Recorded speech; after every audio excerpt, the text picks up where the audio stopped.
Time now for a story about how one act of kindness connected two strangers. Cindy Tutko was her name. She was at the Atlanta airport earlier this year, just trying to get to her gate, when a man noticed that she was limping.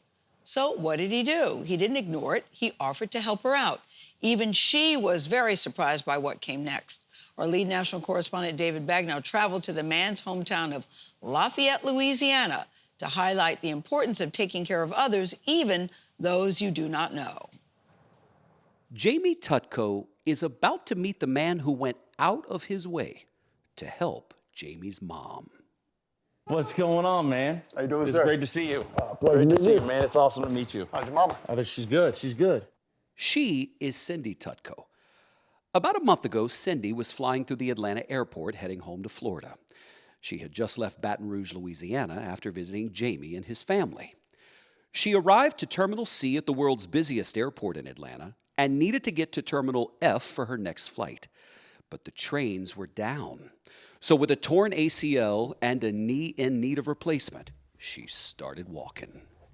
She had actually fallen that day, and she put herself into tears with how much pain her knee was in. So when I was taking her to the airport, I could tell she was hurting. I had a big heavy satchel that I was carrying, and that's what was weighing me down. And it was full and heavy, very heavy. Michael, who happens to be from Lafayette, Louisiana, spotted Cindy limping along. Initially, Cindy said when you offered to help her, it was almost a little too forward, you know? Like she was like, oh, no, I'm good. Miss Cindy's she's like my mom. She's a striking woman. She captures the room.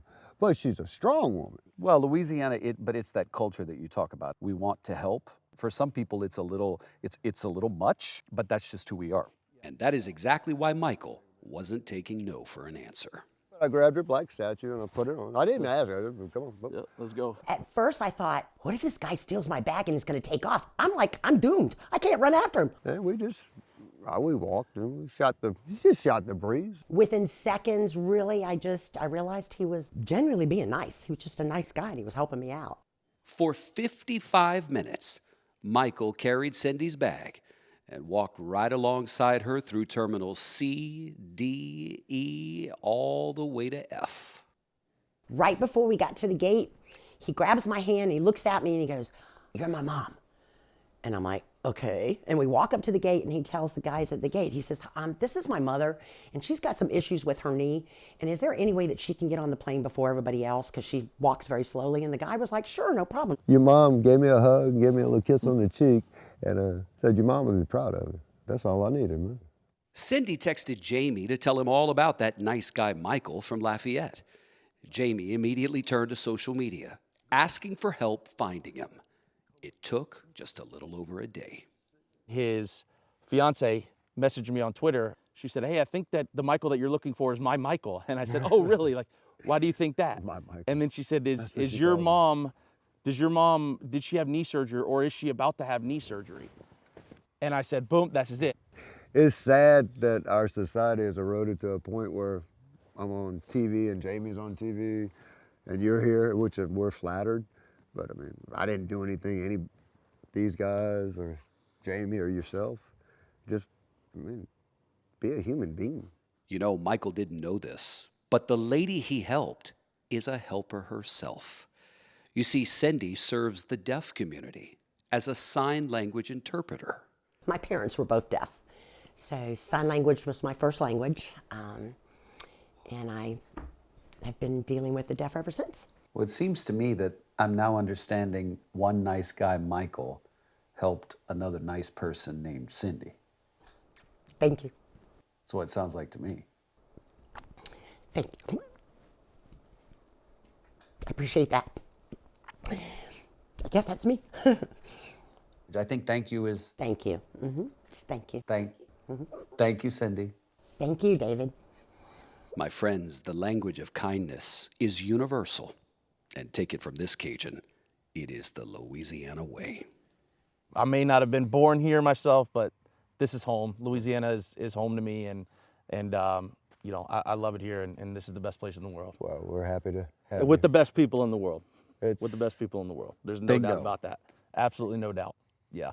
It seems so simple, and it seemingly is such not a big deal, but it is in that simplicity that there is the beauty. It's that little act of helping a random person get to a place that she needs to go and making it easier for her. Yeah. Right? Yeah. Deep when you break it down. Well spoken. But it does. You're Yeah. correct. Yeah, you're absolutely You right. just broke it down to. Yeah. If people can understand that, sir, this was worth everything. Yeah. Wow.